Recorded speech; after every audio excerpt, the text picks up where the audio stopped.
Hello, friends, and welcome back to Stories About Entitled People. Our OP was very unlucky with some family members who did bad things to him. Sounds like karma got those entitled idiots. But before we begin, don't forget to subscribe to our channel if you're new here and turn on notifications so you don't miss a new video every single day. Here we go. My aunt and uncle tried to get me fired over some crumbs. Then it tore the family apart. Some background. This happened around 5 years ago. I was 23. At that time, I worked for a large cleaning/maid service chain that specialized in both household cleaning and commercial cleaning. I don't mean to sound braggy, but I pride myself on my work ethic and ability to be highly productive. The first and only year they did this, I managed to get the Employee of the Year status out of thousands of employees amongst the hundreds of branches across Canada and the USA, which came with a cool $1,000 bonus.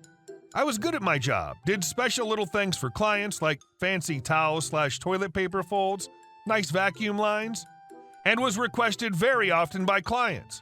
I had never gotten a customer complaint in the 5 years that I worked there. I don't know what happened with my mother's side of the family, but her siblings are all full-blown, backstabbing narcissists. Some worse than others, that constantly make snide remarks. My mother is not as bad as them, but she definitely has some narcissistic tendencies as well. My grandmother is a sweet, open-minded, non-judgmental woman, so it baffles me that all 4 of her children ended up being so crappy. The 4 of them all married equally as crappy people. Anyway, on to the story. My one aunt and uncle, who were the worst of the bunch, moved and needed a new house cleaner. They remembered that I cleaned houses, so they called my boss and signed up with the company I worked for, specifically requesting me. I came into work the next day and my boss tells me the news that my aunt signed up and asked for me to clean their house. Knowing how she and her husband are, I was very apprehensive and asked my boss if that was a good idea, as it'd be a conflict of interest. Basically, I tried to say, F no, I ain't cleaning that bee's house in the most professional way possible. Well, regardless of my strong detest, my aunt was on my cleaning list the next day. I'll be honest, the first few cleans went totally fine. There were 4 adults living in my aunt's house at the time: my aunt, my uncle, their son/my cousin, who was in university, and my grandmother. So it was a lot of work to clean up after 4 adults in a huge house, but it was nice to see my grandmother every 2 weeks, and like I said, it was all going just fine. My grandmother and cousin were always home while I cleaned, and my aunt and uncle were usually at work. My gran was always so appreciative, saying how good of a job I do, and that she could see why I was deemed Employee of the Year. My mom was proud and told her about it. It was going fine, until one morning when I come into work and my boss has a confused/concerned look on his face. I ask him what's wrong, and he states that my first complaint came in. I was shocked. And at this point, after so many years, I was on a pretty personal level with all my clients, so I figured if there were a concern, I would get told directly. My boss then says, "And it's from your aunt and uncle." Shock turned into rage as my boss hands me over the printed out complaint email. I can't completely remember what it said, but I'll paraphrase as best I can. I just remember it being extremely cold, and I was being referred to as your staff. I guess I was not worthy of a name. Dear boss, Entitled Aunt and I are writing this email in regards to a clean we recently had done by your staff. To say it was subpar is putting it lightly. When Entitled Aunt and I got home from work, we found crumbs all over the kitchen floor. High dusting was not completed. The high dusting he was referring to were 9-foot-tall shelves. I'm not allowed to climb ladders due to liability reasons. Hallways were not vacuumed, and some other things seemed intentionally missed. We're very disappointed in your staff and think they should be reprimanded. The cleaning is just simply not good enough, blah, blah, blah, so on and so forth. Regards, Entitled Uncle. I remember the email being about a page long, but that's basically the gist of it. My boss was shocked, I was shocked, and after explaining how my aunt and uncle are, he threw the complaint in the garbage. I told him I was not cleaning their house ever again, and he agreed this time. Hallelujah. I got home from work and was still upset about what happened. The fact that my family would try to get me reprimanded, the fact that they couldn't even use my name, the fact that they couldn't just come to me directly or email me if they had a concern. I called my mom and stepdad and told them what happened. I'd taken a picture of the complaint email, so I sent it to them. They were pissed, like more pissed than I thought they'd be. My stepdad called my uncle and told him that he was a complete piece of crap, asked them exactly what their intentions were with that email, and why they would go out of their way to try and get their niece fired/reprimanded. Who the F does that to their own family? My uncle was a complete coward and groveled an apology with his tail between his legs. After he got chewed out by my stepdad, he called me. I let it go to voicemail. He left a voicemail basically saying, "Why would you tell your parents about what happened? This was a professional matter and should have been kept between us and your work. The email was a misunderstanding. We're so sorry, Brookie." Oh, now I get a name? A nickname even? "Please call me back so we can sort this out." I never called him back. I did send him an email, though, explaining why I was so mad that perhaps the two adults who were always home made some crumbs after I left, and also why he was now dead to me. Once the rest of my family caught wind of what happened, I think my aunt and uncle told everyone to try and get them on their side. Spoiler alert, no one took their side. My aunt and uncle's children, my cousins, reached out to me to personally apologize for their parents' behavior. My grandma apologized for her daughter's behavior, and this whole thing essentially tore the family apart. My grandma moved out not long after. My mom didn't talk to her sister for a year. My stepdad still hasn't spoken to either of them since, and I haven't spoken to my uncle since either. It's been 5 years. The son that doesn't live with them also went no contact for quite some time. There have also been no family Christmas/Thanksgiving/Easter dinners since this happened.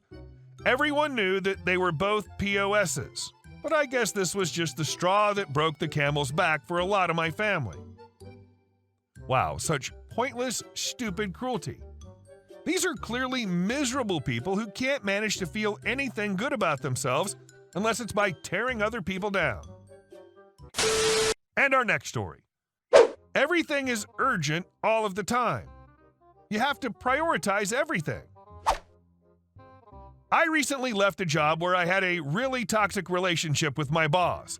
He was old school and prioritized work over everything else, expecting everyone to do the same. His expectations were so high it disrupted my work-life balance significantly. I have 2 young kids, and at this point in my life, I'm not doing late-night meetings or weekend reports.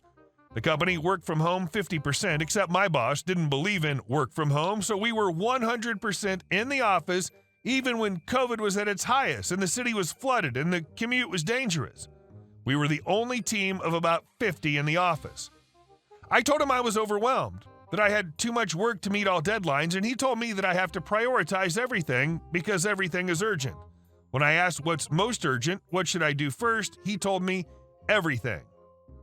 You get the idea of his approach. The company worked with flexitime. As long as your hours equaled 37.5 each week, 7.5 hours per day average, it's all good to work anytime between 7 a.m. and 7 p.m. I could do a 10-hour workday, then a 5-hour day as long as it balanced out. My boss, however, demanded these hours be worked between 9 a.m. and 5 p.m., and if on any day I was to work 15 minutes over that 7.25 hours, then he wanted to be told what I was using that time for and to have his approval first. I used to start work at 7 a.m., hit the gym in the morning around 9:30 for 45 minutes. When I joined his team, he didn't like this. He set up a meeting with me every morning at 9:30 a.m., which he mostly didn't show up to, but certainly put an end to my morning sessions. I told him I found it detrimental to my mental health. He told me I needed to find another time. The reason I went in this time is that I have 2 young kids and my wife works shifts. My boss, meanwhile, has fantastic work-life balance. He would often start at 9:30 to 10 a.m. and finish early or randomly decide to work from home. He then asked that I send him multiple emails throughout the day, every day, telling him what I'm working on and seeking his approval for stuff that has never required approval previously. I obliged. I sent him 5 emails a day, every day, waffling on about what I was doing. I'd also ask questions in those emails, forcing him to read and respond to them all. After a while, I start to make the questions more subtle, not dot-pointing them, but sneaking them into the body of the text. I'd ask the same question multiple times, knowing by this point he's bored of reading my emails And then when he didn't give me the answer, I'd let the repercussions happen. The repercussions that didn't exist until he demanded I seek approval. These repercussions were usually raised by my boss's boss. I knew they were happening, but I let it happen. I'd then respond to the group emails where my boss would blame me and include the emails I sent seeking approval as he'd requested.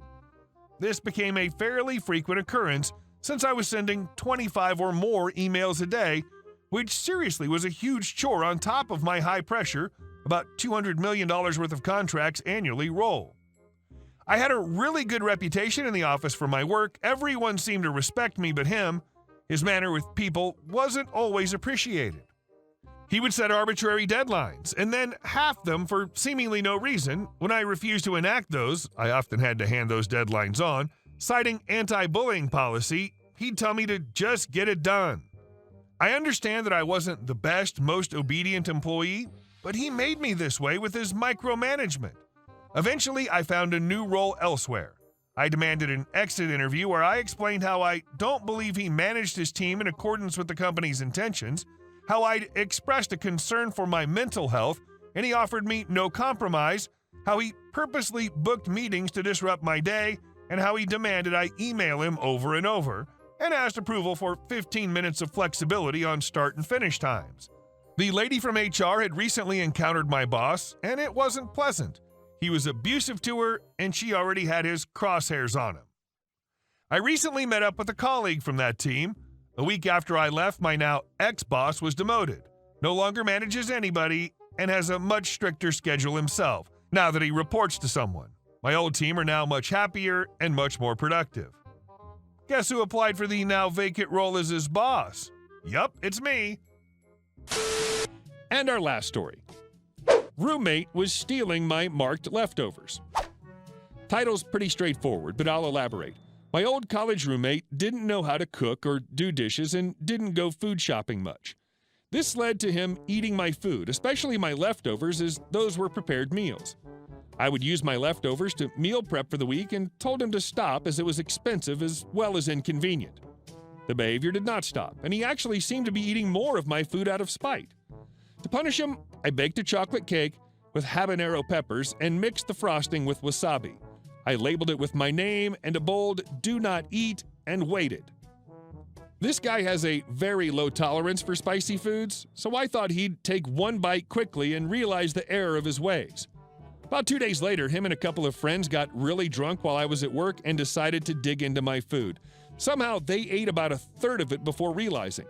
And when the inevitable went to throw up from over-drinking and eating spicy foods, he got hit by the cake a second time. Don't know for sure, but it couldn't have felt good coming out the back end. When he asked why I made this monstrosity, I told him I found a chocolate habanero recipe online that I wanted to try. He stopped eating my cooking after that. Hey guys, thank you all for watching the video to the end, and I'll see you in the next one.